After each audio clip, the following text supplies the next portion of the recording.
कळीची साईज 2.5 ते 3 इंच लांबीची, कळीची जाडी अंगठ्यापेक्षा मोठी. ही कळीची जाडी अंगठ्यापेक्षा मोठी. ह्या सेटिंग झालेल्या फळांची साईज 80-90 ग्रॅम ह्याला काय अडचण आहे, काय सुद्धा अडचण नाही.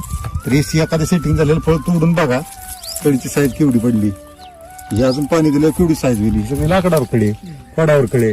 पंचतत्वाचा पुरेपूर वापर करून आपण ह्या शेतीमध्ये जर काम केलं तर तुम्हाला कुठल्याही अडचणींचा सामना करायची वेळ येणार नाही. निसर्गाच्या सानिध्यात चला आणि निसर्गाप्रमाणे शेड्यूल तयार करा. हे जे शेड्यूल आहे तुमचं 10 दिवसांनी हे करा, 13 दिवसांनी हे करा, हे पूर्णपणे चुकीचं आहे. का चुकीचं आहे तर निसर्ग तुमच्या शेड्यूल प्रमाणे चालत नाही. तुम्हाला निसर्गाच्या शेड्यूल प्रमाणे चालावं लागेल.